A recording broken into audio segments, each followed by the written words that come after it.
अब्दुल माजिद भट्टी साहब ने हमें ज्वाइन किया। और भट्टी साहब, क्या हाल है आपका? भट्टी साहब, पीएसएल की भी थोड़ी सी बात कर लेते हैं, लेकिन अब वो कहते हैं ना, जो हो गया वो हो गया, आगे को देखो। तो अब बांग्लादेश की टीम भी है जो है आ चुकी है, it is now in Pakistan, और वो मैचेस भी शुरू होने। पहले पीएसएल को ज़रा राउंड अप करें भट्टी साहब, how was the final for you? देखें अब्दुल्ला और हुमा, आपको बहुत बहुत मुबारकबाद और पाकिस्तान को बहुत बहुत मुबारकबाद कि कल जिस तरह 40 टेम्परेचर में 34,000 लोगों ने ग्राउंड में आकर इस पीएसएल को कामयाब किया। और क्या जबरदस्त मैच हुआ कि कल वर्ल्ड रिकॉर्ड लाहौर कलंदर्स ने बना दिया कि दुनिया के किसी भी T20 फाइनल में 201 रन का जो टारगेट था वो किसी टीम ने चेज नहीं किया। ये एजाज भी लाहौर कलंदर को मिला। तो मेरा ख्याल में जिस तरह पीएसएल रुकी पिंडी स्टेडियम के बाहर एक ड्रोन आके गिरा जिससे हमारा एक 20 साल का नौजवान शहीद हुआ, फिर जब हमने यहाँ से रेस्क्यू करके प्लेयर्स को दुबई भेजा तो उसी नूर खान एयर बेस पे जहां से चंद घंटे पहले प्लेयर्स के जहाज ने टेक ऑफ किया था, वहां अटैक किया हमारे दुश्मन ने। लेकिन अल्हम्दुलिल्लाह कल पाकिस्तान की कौम ने यूनाइटेड होकर जिस तरह इस पीएसएल का इख्तिताम किया, आपसे थोड़ी देर पहले प्राइम मिनिस्टर साहब शहबाज शरीफ साहब ने भी लाहौर कलंदर्स को मुबारकबाद का पैगाम भेजा। तो मेरे ख्याल में एक कंप्लीट पैकेज था ये पीएसएल। और हालांकि गर्म मौसम था, उसकी वजह देखिए चैंपियंस ट्रॉफी थी कि चैंपियंस ट्रॉफी की तरफ से की वजह से ये टूर्नामेंट हमने लेट करवाया और गर्मियां शुरू हो गई। तो मेरा ख्याल में बड़ा जबरदस्त टूर्नामेंट खत्म हुआ।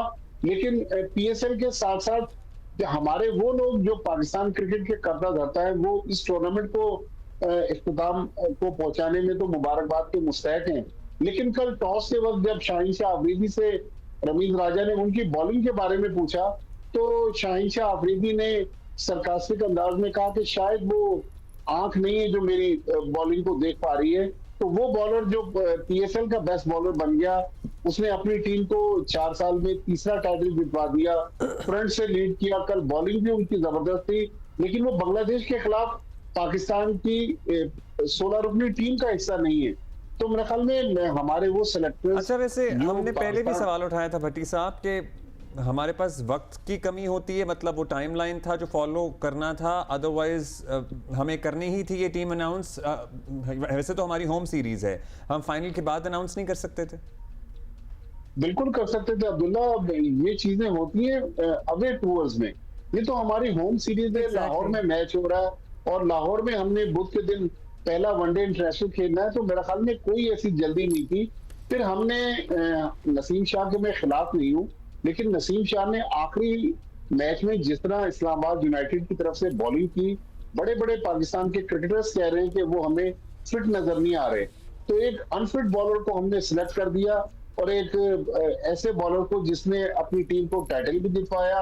और देखें कप्तान का जो मसला होता है वो ये नहीं होता कि वो परफॉर्मेंस दे, परफॉर्मेंस तो मैटर करती है, लेकिन शाहीन शाह अफरीदी ने लाहौर कलंदर्स के ड्रेसिंग रूम को जिस तरह यूनाइटेड किया है। अच्छा, हमने एक सवाल किया था अभी इससे पहले भट्टी साहब अहमद शहजाद से भी, और जाहिर है बहुत ही ब्रीफ कप्तानी का इनका पीरियड रहा है फॉर पाकिस्तान। जाहिर है वो कंट्रोवर्सी तो नहीं, बस हटा दिया गया, फिर उसकी जगह बाबर वापस आ गए।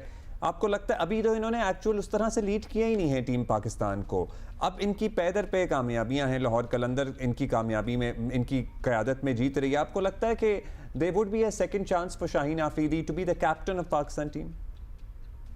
बिल्कुल अब्दुल्ला, शाहीन शाह अफरीदी में आपसे यही अर्ज कर रहा था कि जिस तरह उन्होंने ड्रेसिंग रूम के माहौल को लिफ्ट किया है और टीम को यूनाइटेड रखा है, और हर प्लेयर कल फाइनल के बाद शाहीन शाह अफरीदी की बात कर रहा था। मेरे ख्याल में वो डिजर्व करते हैं। वो सियासत के नजर हो गए कि 5 मैचों के बाद उनको फिर कप्तानी से हटा दिया गया विदाउट एनी रीजन। 5 मैचेस किसी प्लेयर्स की कप्तानी को जज करने के लिए नाकाफी होते हैं। मेरे ख्याल में अभी भी टाइम है।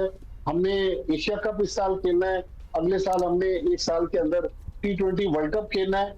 अगर हमारे वो लोग जिनके पास इस वक्त पावर कॉरिडोर है और पाकिस्तान क्रिकेट की तब्दील का फैसला करते हैं, तो सलमान अली आगा जो हैं उनका आगे अभी बहुत फ्यूचर पड़ा हुआ है। लेकिन इस वक्त मेरे ख्याल में कप्तानी के लिए अगर कोई आइडियल चॉइस है तो वो शाहीन शाह अफरीदी है। मेरे ख्याल में उनको बिल्कुल मौका मिलना चाहिए। और पहले शायद नहीं थे because it was a little early for him in at that stage, और इनके अपने जो सुसर हैं वो भी ये कहते हैं कि it was not the right time, but लेकिन प्रॉब्ली अब- it is the right time हाँ, नाउ, अब क्योंकि वो अब वो time आ ग्रूम भी गया। और हो गए हैं वक्त के साथ। बिल्कुल, देखिए वो एक मैच्योर हमें कप्तान नजर आ रहे हैं। जब वो टेलीविजन पर गुफ्तगू कर रहे होते हैं, उनकी गुफ्तगू में ठहराव है, उनकी परफॉर्मेंस में हमें कंसिस्टेंसी नजर आ रही है। हालांकि बीच में उनकी परफॉर्मेंस में थोड़ा सा हमें झोल नजर आया था। और सबसे बढ़कर जब टीम प्रेशर में होती है, कल भी आप देखें ना, बड़े काम आखिरी थे। 3 ओवर्स में 47 रन थे और ड्रेसिंग रूम के बाहर जब कैमरा जा रहा था तो बिल्कुल एक पुरसुकून कप्तान थे। बास कप्तान जो होते हैं वो ओवर रिएक्ट कर रहे होते हैं, लेकिन शाहीन शाह अफरीदी मेरा ख्याल जिस तरह उन्होंने लाहौर कलंदर्स को ये तीसरा टाइटल जितवा के दिया है, ये पाकिस्तान के भी कामयाब तरीन PSL के कप्तान है कि इस्लामाबाद यूनाइटेड ने भी 3 टाइटल जीते लेकिन कप्तान डिफरेंट थे। तो शाहीन शाह अफरीदी उनमें कैप्टनशिप मटेरियल है, लीडरशिप मटेरियल है। मेरे ख्याल में पाकिस्तान क्रिकेट को अगर हमने आगे लेके जाना है, T20 की टीम खड़ी करनी है, तो शाहीन शाह अफरीदी को लीडरशिप देना पड़ेगी। कंसिडरिंग 4 सीजन्स में ही 3 दफा जीत चुके हैं। 3 दफा जीते हैं और शाहीन अफरीदी ने अपना नाम जो है उसमें बिल्कुल बनवा लिया। एंड यू आर राइट, वो एक शुरू में इनएक्सपीरियंस कह लें या जो भी कहेंगे, ज़रा स्लो स्टार्ट था, but now he is very much there. Bhatti साहब, आपको लगता है जो टीम हमने बांग्लादेश के अगेंस्ट जिसकी अनाउंसमेंट भी हो चुकी है, अब हमें नहीं पता कि उसमें चेंजेस हो सकते हैं कि नहीं, लेकिन आइडियली कोई इस लॉट में से, PSL के लॉट में आप चाहते हैं कि हमारी टीम में होता? देखें, नंबर 1 जो हमने थोड़ी देर पहले डिस्कस किया, शाहीन शाह अफरीदी मेरे ख्याल में अभी भी पाकिस्तान की बॉलिंग में ऐसा नाम है, और कल वो बेस्ट बॉलर डिक्लेयर हुए PSL के, तो शाहीन शाह अफरीदी को होना चाहिए। फिर लाहौर कलंदर्स के मोहम्मद नईम, हालांकि उनकी फील्डिंग के थोड़े से मसाइल हैं, लेकिन मोहम्मद नईम ने इस टूर्नामेंट में जिस तरह परफॉर्मेंस दी है, मेरे ख्याल में मोहम्मद नईम को भी अगर मौका मिल जाए। बांग्लादेश की टीम दुनिया की 9वें नंबर की टीम है, पाकिस्तान 8वें नंबर की टीम है, तो ये वो टीम है जहां पर हम यंगस्टर्स को ट्राई कर सकते हैं। तो चलें, शाहीन शाह अफरीदी को हम आगे जाके मौका दे दें, लेकिन मेरे ख्याल में नईम ऐसा प्लेयर है जिसने पावर हिटिंग की और ओपनिंग स्लॉट में जिस तरह उन्होंने छक्के मारे हैं, तो मेरे ख्याल में नईम ऐसा प्लेयर है जिसको मौका दिया जा सकता है। गॉट इट भट्टी साहब, थैंक यू, थैंक यू, बहुत शुक्रिया।